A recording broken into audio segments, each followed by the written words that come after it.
Matukio Daima TV tukaribisha rasmi katika mjadala magazetini, kipindi ambacho tunakuletea kila siku asubuhi hapa katika Matukio Daima TV.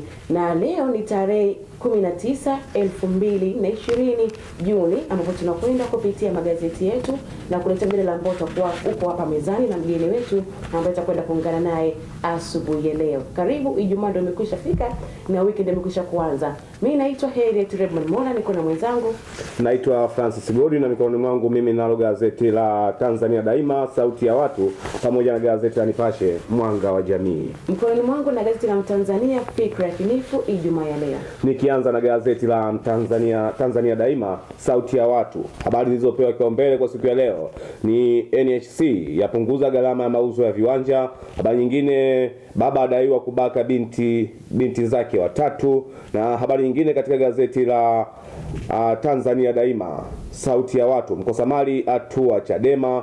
Ni mbunge wa zamani wa jimbo la Muhambwa wilayani Kibondo mkoani Kigoma, Felix Mkosamali ametangaza kugombea tena jimbo hilo katika uchaguzi unaotarajiwa kufanyika Oktoba mwaka huu hapa.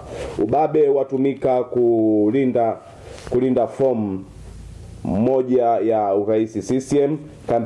Campaign manager wa JPM afunguka kila kitu.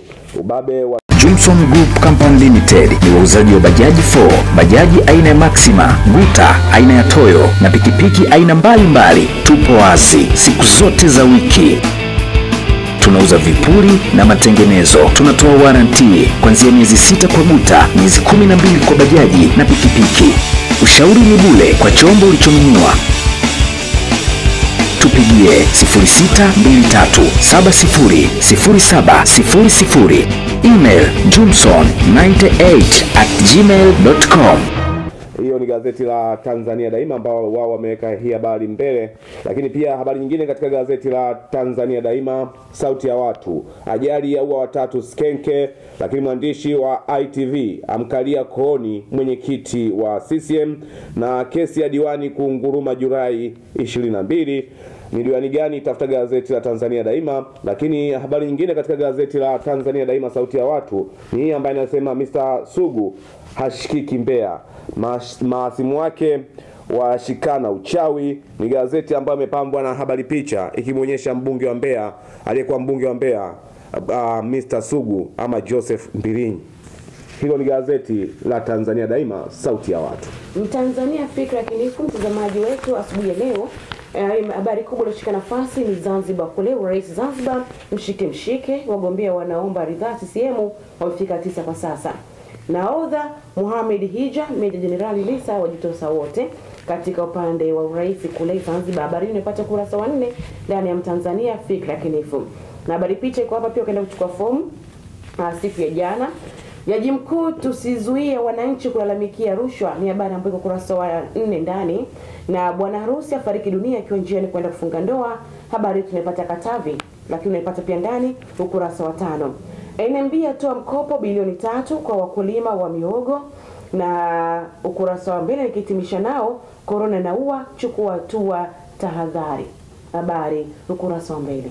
Gazeti la Nipashe, Mwanga wa Jamii, habari ambayo imepewa kipaumbele mchuano mkali rais Zanzibar, 9 achukua fomu kumrithi Sheni, yumo Shams nahodha. Ni habari ambayo inapambwa na picha za wagombea mbalimbali ambao wametia nia ndani ya Chama cha Mapinduzi. Lakini pia habari nyingine katika gazeti la Nipashe ni hii ambayo inasema ratiba ya uchaguzi mkuu ndani ya siku 5 kutolewa. Ni habari ambayo ipo katika gazeti hili la Nipashe, Mwanga wa Jamii. Na habari nyingine, Mloganzila yatibu mawe kwenye figo bila upasuaji. Mloganzila yatibu mawe kwenye figo bila upasuaji. Nafikiri kwamba ni operation kubwa hii ambayo pia bila shaka hatuna budi kujivunia. Lakini habari nyingine katika gazeti la Nipashe, Mwanga wa Jamii, ni inasema baba adaiwa kubaka watoto wake watatu, mmoja apata ujauzito. Sasa sijui amebaka watoto watatu, mmoja apata ujauzito, ataitwa nani? Swala hili la ubakaji kwa baba tumeona karibu magazeti yote kwa asubuhi leo. Natoka katika wiki ya mtoto Afrika kama unavyojua. Na tukitambua kwamba moja ya vitu ambavyo vinakataliwa kwa sasa Afrika ni ukatili, ikiwemo ubakaji, ambao ndio umeshika nafasi sana katika juzi tukielezea hapa SEO ikitoa zile takwimu kwamba ubakaji umeshika nafasi karibu Tanzania nzima, ndio sehemu ya kwanza nataka kwa inaongoza. Sijui ni kwa nini ambapo imekuwa tukishindwa kuimaliza swala hili, hasa nyie wanaume. Nini tatizo? Usikute tatizo si wanaume tu. Mpaka baba anaenda kubaka watoto wake watatu. Mama alikuwa wapi?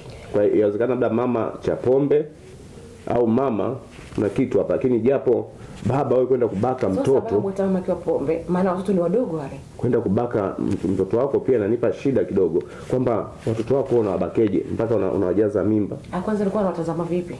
Sasa sijui anapokuwa nao anasema yupo na mke mdogo au nani au mtoto wake watatu wote. Mbona pia anazamu na ndio. Lakini kuna sheria kwamba ukikutwa na mwanafunzi ama mtoto chini ya miaka 18 bila shaka kwamba adhabu yake ni kifungo cha miaka 30 jela. Sasa huyu ukijumlisha watatu kwa watatu miaka 30 watu watatu ana miaka 90 jela. Kama ana miaka 50 ukijumlisha basi huyo ndio kwa hiyo tatusha mkosa. Mtazamaji, huu ni ukurasa wa mbele tulikuwa tunazipitia, na kama tulivyokuambia tutakuwa na mgeni wetu ambaye tutaungana naye punde tu tutakapohitimisha magazeti yetu, kurasa zetu za nyuma asubuhi ya leo. Tutakapohitimisha kurasa zetu za nyuma asubuhi ya leo, tunakwenda kurasa za nyuma kupindua magazeti yetu. Gazeti la Nipashe Mwanga wa Jamii, habari ambazo zimepewa kipaumbele kurasa zake za michezo ni JKT yalalamikia Yanga kubebwa, kocha afunguka, mwamuzi hakutenda haki timu yake. Hii ni gazeti la Nipashe Mwanga wa Jamii. Na Mtanzania fikra kinifu michezo na burudani, Yanga iponza JKT Tanzania ni baada ya kufungiwa michezo bila mashabiki. Tumeona pia mwendelea kulalamika JKT na imesema mashabiki walikuwa wengi sio wafasi ni wa Yanga. Lidai kuachia filamu Julai 20, habari inapata kurasa 21 ndani. Na Mwadui FC Simba inafungika hata taifa. Ni michezo na burudani, tunahitimisha nao Mtanzania fikra kinifu. Gazeti la Tanzania Daima sauti ya watu, habari za michezo, wanasema mita 100 yaiponza JKT Tanzania. Mita 100 yaiponza JKT Tanzania. Lakini habari nyingine, 7 wiki mbili hazikutosha kujiandaa. Hizi ni habari ambazo zimepewa kipaumbele katika magazeti ya leo. Natambua kwamba mimi nilikuwa na gazeti la sauti ya watu Tanzania Daima pamoja na gazeti la Nipashe Mwanga wa Jamii. Pia tuko na Mtanzania fikra kinifu. Ijumaa ya leo tunakwenda kuungana na mgeni wetu katika mjadala magazetini asubuhi ya leo. Asante sana. Naam, mtazamaji wa Matukio Daima, mjadala magazetini, kwamba baada ya kumaliza kukusomea yale yaliyojiri katika magazeti ya leo, tayari tunaye mgeni hapa kama ambavyo tulikuahidi jana kwamba tutaendelea naye kuweza kukujuza juu ya ofa maalum ambayo Iruwasa, mamlaka ya maji safi na usafi wa mazingira mjini Iringa, Iruwasa, wameitoa. Na mgeni wetu kwa siku ya leo kidogo amechelewa kidogo, kwa wale ambao wapo nje ya mkoa wa Iringa, kwamba TMF, mamlaka ya hali ya hewa Tanzania, kwamba wao walikwisha tabiri TMA sio TMF. TMF na ni mfuko wa waandishi wa habari, kwamba ndio TMA kwamba walitabiri kwamba kutakuwa na baridi kali sana Iringa. Na toka jana juzi baridi kali sana Iringa. Ukiona mtu ametembea kifua wazi, ujue yeye amezaliwa Makete ama amezaliwa Njombe kwenye baridi sana, kwa sababu kule wenzetu wamezoea kwamba ni wanalima sana baridi. Lakini kwetu hapa kwamba hali si nzuri. Karibu sana Rest. Asante sana. Nashukuru. Restuta kwamba tutaka kuweza kufahamu ofa ambayo Iruwasa mmekuwa mkiitoa hasa kwa wale wanaofichua wa hujumu uchumi, nasema wa hujumu uchumi ama hujumu maji. Sawa, ni hata hujakosea. Yeah. Ni kweli, unajua kwenye hizi huduma hizi tunazozitoa hizi, sisi kama Iruwasa tunafanya kazi ya kuzalisha na kusambaza maji safi na salama kwa wananchi wa mkoa wetu wa Iringa. Sasa hivi tumeshafika Kilolo, tumeshafika Ilula. Kote huko ni Iruwasa ndio inaohudumia, ndio inaohakikisha kwamba wananchi wanaendelea kupata huduma. Lakini ujue kwenye wengi kuna mengi. Pamoja na jitihada ambazo Iruwasa imekuwa ikifanya kuhakikisha kwamba basi wananchi wanaendelea kupata huduma za maji safi na salama, lakini bado wako wananchi ambao utakuta wenyewe wanajaribu kuangalia namna ambazo zinaweza zikawabeba watumie maji lakini wasilipie. Au ni wapo. Na tumekuwa tukiwabaini kwa kushirikiana na jamii, tumeitangazia jamii, tumewaeleza wananchi watupe taarifa kwa wale kama wanafahamu kwamba kuna inaweza kuwa jirani yako, inaweza kuwa mtu unamfahamu tu ambaye yeye anatumia maji kwa kukwepa kulipa. Na matumizi hayo inawezekana, kwanza kuna wale ambao utakuta wamejiunganishia wenyewe tu kinyume na utaratibu. Ana muunganisho yake ya radi, lakini akatengeneza na mazingira mengine akaunganisha, lakini lengo ni kwamba aweze kutumia maji bila kulipia. Lakini pia kuna wale ambao utakuta wanafungua mita. Anafungua mita, anaweka pembeni, anachota maji na wenyewe hapo. Hizo zote ni mbinu ambazo baadhi ya wananchi wanazifanya kwa lengo la kuhakikisha kwamba basi anatumia maji bila kulipia. Yako mambo mengi yanafanyika, lakini basi kama RUWASA tulifanya nini baada ya kuliona hilo? Kwa sababu hizi huduma ni za jamii, lazima mara nyingi ili ufanikishe jambo lako lazima ushirikishe jamii. Kwa hiyo tuliweza kushirikiana na kuwatangazia wananchi kwa kuweka kiasi fulani cha fedha ambacho mwananchi akitoa taarifa na RUWASA, wataalamu wakaenda pale wakatizama, wakafanya uchunguzi, wakibaini kwamba ni kweli yule mtoa taarifa yule tunampa shilingi 200,000. 200,000? 200,000. Yaani akitoa taarifa kwamba Harriet anaiba maji. Alafu wataalamu wakaenda wakakuta ni kweli. Mtoa taarifa anapewa shilingi 200,000 na zinaendelea kutolewa na watu wanaendelea kupata 200,000, watu wanapata mitaji. Umeona, kwa sababu haya mambo yanafanyika ndani ya jamii zetu, ndani ya familia zetu, na wanaotoa taarifa wanaotupanjua 200,000 sio kidogo. Ni pesa nzuri kiasi kwamba kwa uzoefu ambao tuko nao, tunaishi na watu kwenye nyumba zetu. Sio wote tunaishi nao vizuri. Sio wote ambao tunaishi nao nyumbani kwetu wanaridhika. Inawezekana kabisa wale tunaoishi nao nyumbani ambao mlianza kama siri, inawezekana ya baba na mama. Lakini mwisho wa siku, kwa sababu mko wengi kwenye familia, unaona sasa kwamba unaanza kumshirikisha na dada, unaanza kumshirikisha na kaka. Wale ndio sasa wanakuja wanatoa. Akifikiria 200,000, alafu unakaa naye nyumbani pale, unampa shilingi ngapi mshahara? 50,000, 30,000. Hapo nitapata 200,000. Na uzuri kwa RUWASA haijawahi kubainika kwamba fulani ndo aliyetoa taarifa. Kwa ni siri ambayo ni kubwa sana. Tunaifanya hivyo kwa sababu kuondoa ile migogoro ndani ya familia. Na ni kweli kwa hilo tumefanikiwa. Haijapata mtu wa taarifa akajulikanika. Lakini utakuta wanaotupa taarifa ni wale wa pale nyumbani. Wako na majirani, lakini wengi wanatusaidia wale ndani ya familia zetu. Na toka ameanza kutoa ofa hii imefanikiwa kuweza kuzuia kiasi gani cha maji na kupata faida yenyewe kama RUWASA, ama kwa yale yalikuwa yanapotea? Niseme tu kwamba ni maji mengi. Kwa mfano, tumeweza kubaini baadhi ya watumiaji wakubwa. Tunasema watumiaji wakubwa kwa maana ya maeneo ya biashara. Unaenda kwenye wale wafanya biashara wale. Alafu mara nyingi kwa uzoefu, wale ambao utakuta wanafanya hivyo ni wale ambao wana uwezo, wanaofanya biashara, ambao wanatumia maji mengi. Sio mtu, mara chache sana kumkuta yule mtu wa kawaida ambaye matumizi yake ni uniti 5, halafu akafanya kitu kama hicho. Kwa sababu kwanza bili yake ni ndogo siku zote. Lakini wanaofanya vile ni watu wenye uwezo, wanaofanya biashara mbalimbali mjini hapo. Ndio wale sasa utakuta wanajihusisha sana na mambo kama haya. Kuna wale ambao sasa hivi kwa mfano kuna mita za luku. Mita za luku hizi ni nzuri sana. Tunashukuru kwa hii teknolojia imefika. Imetusaidia sana. Kwa sababu watu walijaribu kutaka kuzihujumu. Wanazifungua, wanaziwekea kitu. Lakini mita ile uzuri kwa jinsi ilivyotengenezwa ina teknolojia mbili. Kwa maana hiyo mtu anajua, anafikiria kwamba alichofanya ni tayari. Lakini nyingi tulizikamata. Na wahusika walichukuliwa hatua. Kwa hiyo kuna watu ambao wana mita za luku walijaribu kuzichezea. Lakini ile mita hata ukiifanya nini bado inakuambia kwamba maji mteja huyu ametumia maji kiasi fulani. Inakuonyesha hata ukaitoa. Sasa ukiitoa uzuri mita nyingi tumeziweka nje. Kwa mtu kuitoa kwa muda mrefu wanashindwa, wanaogopa.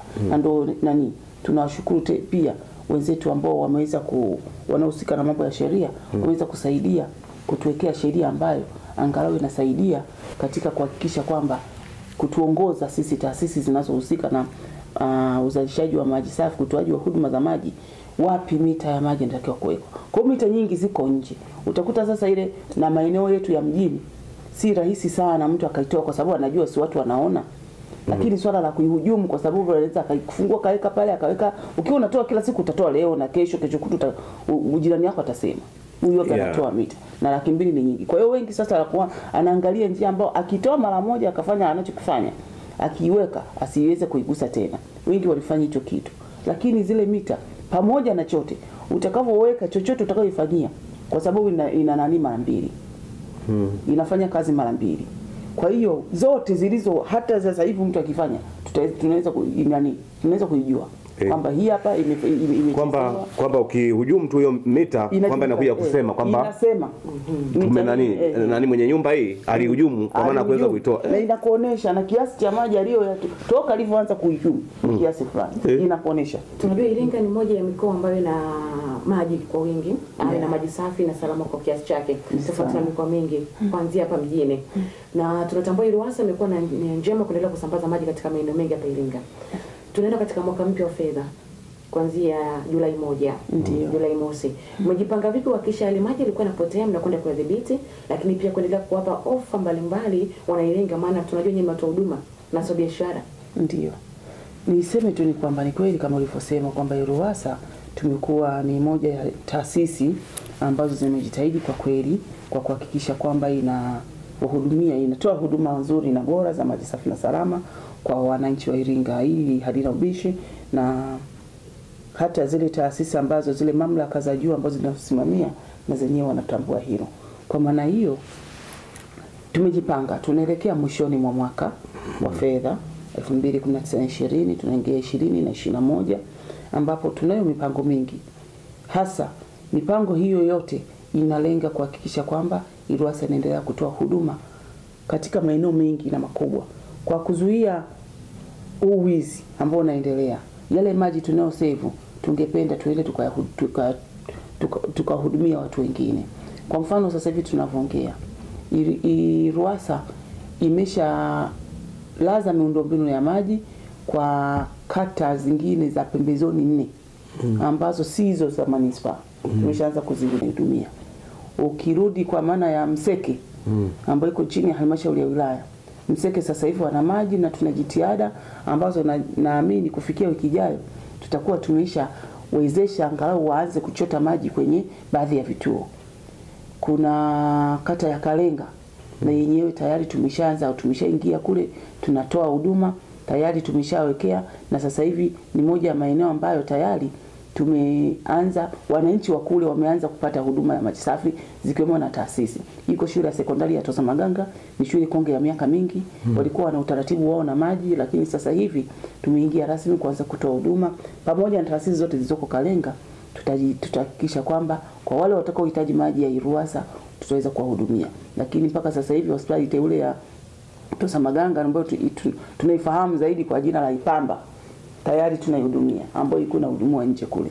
Lakini pia kata ya Kiwele tayari na kwenyewe ndani kufikia wiki ijayo wataanza kupata maji safi na salama kutoka RUWASA kwenye baadhi ya vituo.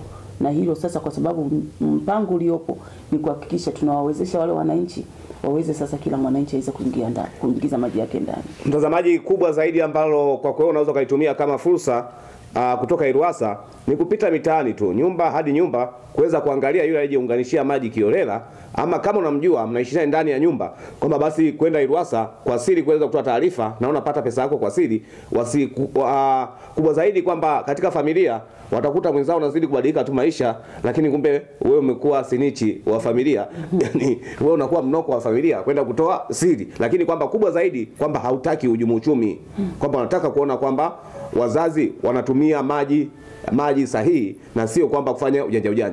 Nenda leo zunguka mitaani, fichua taarifa ya wanaoiba maji walijiunganishia kiolela, mwisho wa siku kwamba unapata chochote kitu. Lakini kubwa zaidi RUWASA anakukumbusha kwamba wale wote ambao wanadaiwa bili za maji, muda wa kulipa bili za maji bila shuruti ni tarehe 25 ya mwezi huu. Lipa bili yako kabla ya tarehe 25 mwezi huu, ambapo ndio mwisho wa kuweza kulipa bili ya maji. Lakini kwamba kubwa zaidi kwamba kwa wewe ambao umekatiwa maji, kwamba wataka kuweza kurejesha, kwamba Iruwasa ametoa ofa hiyo kwamba wewe nenda kalipe sehemu ya pesa, afu utaingia mkataba mwisho wa siku kwamba utalipa deni taratibu na maji wanakurejeshea papo hapo utakapoenda maliza tu mkataba, kwamba mimi labda ndio shilingi 100,000 na kuja kutoa labda shilingi 30,000 ama 50 ama shilingi 20,000 10,000, kwamba mkikubaliana kwamba wanaingia mkataba na kurejeshea maji. Mambo safi kabisa, kwamba hao ndio Iruwasa, mamlaka ya maji safi na maji taka mjini Iringa, Iruwasa. Usipende kuishi pasipo maji, nenda kalipe bili yako leo ili kuepuka usumbufu. Asante sana mtazamaji, mimi naitwa Francis Godwin, lakini kwamba nimepata kuweza kusomea leo magazeti ya gazeti la Tanzania Daima, Sauti ya Watu, pamoja na gazeti la Nipashe, Mwanga wa Jamii. Pia tuko na Mtanzania Fikra Yakinifu asubuhi ya leo. Na mgeni wetu hapa anakuaga, lakini pia kwa kweli ambao kwanza umejiunga sasa, hujajua anaitwa nani, jina sahihi, na hilo jina ndio atakwenda kukuagia. Restituta Sakila ni mkuu wa kitengo cha uhusiano Iruwasa. Mimi zamani nilikuwa namuita mama Estelina Mabula, naibu waziri wa ardhi, alivyofanana naye. Na wewe Msukuma? Wasukuma wote afya sawa, nafikiri wote nakurwa. Mtazamaji, asante sana. Wow.